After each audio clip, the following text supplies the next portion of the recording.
और अब ये बताया जा रहा है कि पूरी जो घटना है वो एक हाईवा, एक ट्रक था जो बहुत तेज रफ्तार से निकल रहा था और उस तेज रफ्तार वाली ट्रक ने युवक मनीष को ठोकर मारी और उसके बाद उसकी मौत हो गई। और तब ये जो पूरी भीड़ है वो उग्र हुई थी। तो ये तस्वीरें हैं अभी पटना के बाईपास इलाके की, और ये क्योंकि पूरा व्यस्त रास्ता है इसलिए दूसरी तरफ बहुत लंबा ट्रैफिक जाम जो है वो भी यहाँ पर लग चुका है। तो ये हंगामे के बाद की अभी की तस्वीरें हैं, आप देख पा रहे हैं।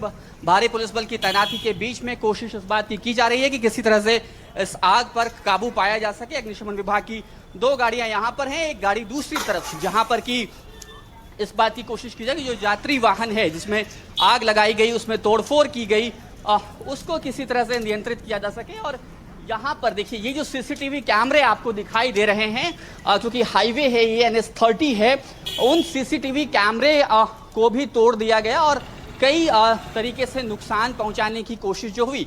यहाँ पर एक टीओपी है और वहाँ पर क्योंकि बहुत सी गाड़ियाँ लगी हुई थी, कुछ गाड़ियाँ जो हैं वो पुलिस की भी थी और उसके अलावा आम लोगों की भी जो गाड़ियाँ थी, जो बाइक्स थी, उनमें भी तोड़फोड़ की गई और इस पूरे टीओपी को भी क्षतिग्रस्त करने की कोशिशें हुई। तो ये तमाम कोशिशें यहाँ पर हुई। हमारे साथ देखिए पुलिस के जो अधिकारी हैं वे भी मौजूद हैं, उनसे बात करते हैं। सर ये बताइए कि अभी स्थिति नियंत्रित है, कितना नुकसान हुआ है? नियंत्रित है।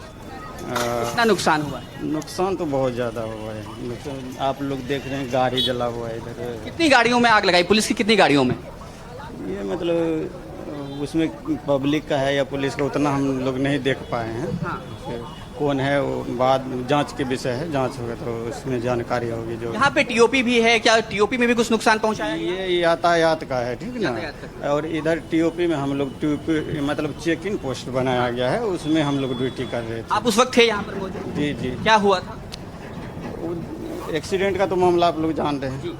उसके बाद पता नहीं उग्र भीड़ आया, हम लोग पे हमला किया, तो हम लोग भी धीरे धीरे मतलब बोला कि यहाँ से हट जाओ, तो उधर आगे हो गए हम लोग। कुछ लोग को चोट भी लगा है। पुलिस वालों को? हाँ, चोट लगा। कितने पुलिस वाले घायल? जानकारी नहीं है, अभी तो पता चलेगा सब। देखिए ये तस्वीरें हैं जैसा ये बता रहे हैं कि पुलिस की टीम पर भी हमला हुआ। कई पुलिस वालों ने कोशिश की कि वो अपनी जान बचा करके यहाँ से निकले। फिलहाल स्थिति ये है कि करीब 5 थानों की पुलिस यहाँ पर है और जो पुलिस के आला अधिकारी हैं वे भी यहाँ पर पहुँच रहे हैं। स्थिति को नियंत्रित करने की कोशिश की जा रही है और अब पुलिस बल की भारी तैनाती यहाँ पर है। और एक बार फिर से अगर हम तस्वीरें देखें तो यहाँ पर अब ये कोशिश की जा रही है कि जिन वाहनों में आग लगाई गई थी इनमें से कुछ, जैसा पुलिस के जवान बता रहे हैं, पुलिस के अधिकारी जैसा बता रहे हैं कि इनमें से कुछ जो वाहन हैं वो निजी वाहन भी हैं और कुछ पुलिस की भी गाड़ियां हैं जिनमें आग लगाई गई है। तो ये फिलहाल तस्वीर है। अभी भी फायर फाइटिंग का पूरा काम जो है वो चल रहा है। कोशिश की जा रही है कि आग पर पूरी तरह से काबू पाया जा सके और इसके साथ ही साथ उन लोगों को भी चिन्हित किया जा रहा है जिन्होंने इस पूरे हंगामे में पुलिस पर हमला किया, वाहनों में आग लगाई। ये तमाम कोशिशें की जा रही हैं, लेकिन तस्वीर फिलहाल अभी भी ये है कि स्थिति तनावपूर्ण जरूर है, लेकिन अब पूरी तरह से नियंत्रण में है भारी पुलिस बल की तैनाती के बाद। जी सोमू, और तस्वीरों हम देख सकते हैं किस तरह से गुस्साए लोगों ने गाड़ियों को निशाना बनाया। बता रहे सीसीटीवी जो कैमरे लगे हुए थे उस इलाके में उसे तोड़ा गया है। इस हादसे के बारे में बताइए, इस बारे में अभी और क्या जानकारी, ऐसा क्या हुआ जिसके बाद लोगों में इतना गुस्सा, इतना आक्रोश हुआ?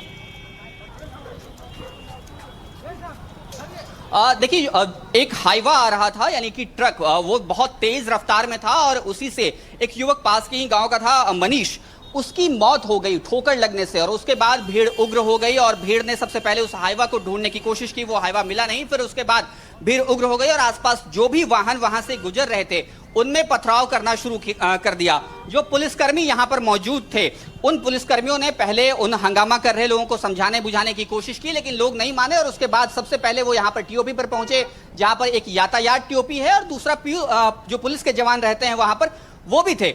दोनों पर हमला हुआ, जैसा पुलिसकर्मी भी बता रहे थे कि उन लोगों के साथ भी मारपीट करने की कोशिश की, पथराव किया।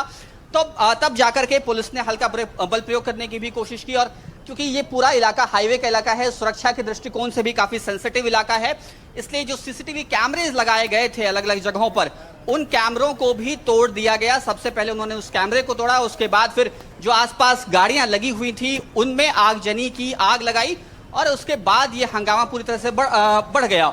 लेकिन अब फिलहाल क्योंकि 5 थाने की पुलिस यहाँ पर बुलाई गई है, अगमकुआं और उसके साथ साथ बाईपास थाना और आसपास के जो थाने हैं वहां से पुलिसकर्मियों को बुलाया गया है और उसके बाद अब ये स्थिति नियंत्रण में रखने की कोशिश की जा रही है। लेकिन जब इन्होंने आग लगाई वाहनों में तो अग्निशमन विभाग की गाड़ियां बुलाई गई, लेकिन तब जो भीड़ थी उसने उन वाहनों को भी रोका, पुलिस पर भी हमला हुआ और जो भी लोग इस बीच बचाव की कोशिश में जुटे थे उन सब पर हमला हुआ है, उन सबको और सबके साथ मारपीट करने की, उन पर पथराव करने की कोशिशें की गई हैं। लेकिन अब यहाँ पर स्थिति धीरे धीरे पुलिस नियंत्रित कर रही है। जी सोमू, और एक सड़क हादसे के बाद वहां पर ग्रामीणों में ये जबरदस्त गुस्सा देखने को मिला और किस तरह से उन्होंने जो पुलिस और प्रशासन के वाहन हैं उन्हें आग के हवाले किया है, सीसीटीवी कैमरे तोड़े हैं। कुछ प्रत्यक्षदर्शियों की बात भी हम सुन लेते हैं, उन्होंने आखिर इस हादसे के बाद जो कुछ हुआ उसे किस तरह से देखा। वजह यह है कि यहाँ वैशाली कंपनी का बस है जिससे आम यात्री का चापा पड़ गया है। इसके एवरेज में गांव वाले गुस्से में आके सारे ये बस को जला दिया गया है और प्रशासन पे भी थोड़ा सा प्रशासन का दबाव रहा। जाम लगने का कारण और ये चापा पड़ने का एक कारण भी है। इधर का रोड देखिए कितना छोटा रोड है और यहाँ पे गाड़ी का भार ज्यादा। रोड एक्सीडेंट हुआ था, रोड एक्सीडेंट के बाद मृतक का सबको रखकर रोड जाम किया गया था। उसी में कुछ हिंसा की गई है, हिंसक लोगों की पहचान की जा रही है। अभी रोड सब उठवा दिया गया है, रोड वापस चालू करा दिया गया। धन्यवाद। तो जबरदस्त गुस्सा सोमू देखने को मिला है। प्रत्यक्षदर्शी बता रहे हैं कि आखिर क्या हुआ था जैसे ही सड़क हादसा हुआ और किस तरह से ये आक्रोश फैला और निशाना बनाया गाड़ियों को, वहां पर गुस्साए ग्रामीणों ने। अभी इस वक्त आप जहां हैं, हालात कैसे हैं? क्या पुलिस ने हालात पर काबू पा लिया है? बिल्कुल, देखिए पुलिस ने हालात पर काबू पा लिया है क्योंकि भारी पुलिस बल की तैनाती आपको दिखेगी। मैं इस वक्त उसी जगह पर मौजूद हूं जहां हादसा हुआ, उससे थोड़ी देर पहले, और उसके बाद यहां पर जो वाहन लगे हुए थे उन सबको आग के हवाले किया गया। लेकिन फिलहाल अब यहां पर स्थिति जो है वो पूरी तरह से नियंत्रण में है। सभी वाहन जिनमें आग लगाई गई थी उन सभी वाहनों की आग बुझा ली गई है अग्निशमन विभाग की जो गाड़ियां यहां पर आई थी उसके बाद। लेकिन जो नुकसान है वो बहुत भारी नुकसान हुआ है। आपने देखा तस्वीरें की जिस तरह से वहां पर स्कॉर्पियो जैसी गाड़ियां जो लगी हुई थी उनमें भी आग लगी है और उसके अलावा जो भी बाइक्स यहाँ टीओपी के पास खड़ी थी भीड़ ने ये माना कि वो सारी गाड़ियां जो हैं वो पुलिस की गाड़ियां हैं और इसलिए पहले उनमें तोड़फोड़ की और फिर उसके बाद उनको आग के हवाले कर दिया। करीब आधा दर्जन ऐसी बाइक हैं जिनको आग के हवाले किया गया और उसके अलावा ये तमाम गाड़ियां यहाँ पर दिखाई दे रही हैं। इनमें कुछ पुलिस की गाड़ियां भी दूर में हैं जहाँ पर करीब यहाँ से 300-400 मीटर दूर पुलिस की गाड़ियों को भी आग के हवाले किया गया और उसके साथ ही साथ जो दूसरी गाड़ियां थी मसलन खासतौर पे एक यात्री वाहन था उसे भी आग के हवाले किया गया। लेकिन अब यहाँ पर भीड़ को हटा दिया गया है और पुलिस बल ने मौके पर शांतिपूर्ण स्थिति पैदा की है और उसके साथ साथ जो अग्निशमन विभाग से जुड़े हुए जो कर्मी आए थे उन्होंने आग पर भी काबू पा लिया है। तो एक तरह से देखें तो अब स्थिति पूरी तरह से नियंत्रण में है। ये वो गाड़ियां हैं जिनको आग के हवाले किया गया और ये मानते हुए भीड़ ने इन सभी गाड़ियों को आग के हवाले किया कि ये सभी पुलिस की गाड़ियां हैं। लेकिन हम देख पा रहे हैं कि इसमें कुछ निजी वाहन भी हैं जिनको आग के हवाले किया गया है। खासतौर पे जिन बाइक्स में आग लगाई गई वो उनमें से ज़्यादातर जो है वो निजी वाहन थे। तो अब इन सबको शांत करने की कोशिश ज़रूर की जा रही है और अब देखिए कि यहाँ पर जो फायर फाइटिंग का काम था वो लगभग पूरा हो चुका है और इसलिए अब वो कर्मी यहाँ से ज़रूर जा रहे हैं। लेकिन पुलिस बल अभी भी यहाँ पर बड़े पैमाने पर तैनात है, भारी संख्या तैनात है और इसके अलावा सिर्फ ये इस स्पॉट पे नहीं बल्कि दूसरी तरफ भी पुलिस की तैनाती है और अब धीरे धीरे ट्रैफिक भी सामान्य जरूर होता हुआ दिख रहा है। लेकिन क्योंकि ये बहुत व्यस्ततम रास्ता है और पटना से बाहर निकलने के लिए इस रास्ते का इस्तेमाल किया जाता है तो इसलिए यहाँ पर अब अभी फिलहाल जो है वो ट्रैफिक खुलने के बाद भी स्थिति पूरी तरह से ठीक नहीं हुई है।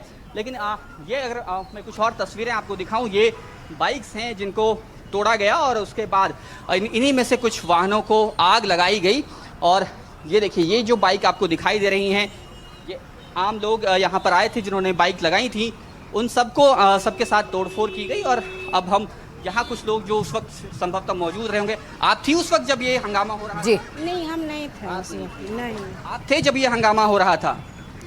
हंगामे में हम आए हैं, भीड़ लगा हुआ था। हैं क्या हो रहा था? यहाँ पर जो यहाँ पर चापा पड़ गया है, यहाँ पर एक लड़का के, समझे, उसी के आक्रोश में हुआ है। और ये पुल बन जाता तो ये ऐसा नहीं होता। पुल नहीं बनने के कारण आदमी तो पार करेगा। कितने लोग थे हंगामा करने वाले? हंगामा करने वाला ये हम नहीं बता सकते, बहुत आम आदमी था। हाँ, पूरे पहाड़ी के थे, ये पट्टी कम से कम इसमें 50,000 आदमी के लोकेशन है यहाँ पर। कितने को कहेंगे, सब जाम था। उन्होंने इन गाड़ियों को आग लगा दी और उधर भी तोड़फोड़ हुई दूसरी तरफ। तो वो हम नहीं देखे, अभी हम आए ना, तो यहाँ देखें खाली एक तो वहाँ बस देखे हैं क्या। तो ये देखिए, जो यहाँ की तस्वीरें हैं वो आप देख सकते हैं कि तमाम गाड़ियाँ जो यहाँ पर लगी हुई थी उन सब में तोड़फोड़ हुई, आगजनी हुई है।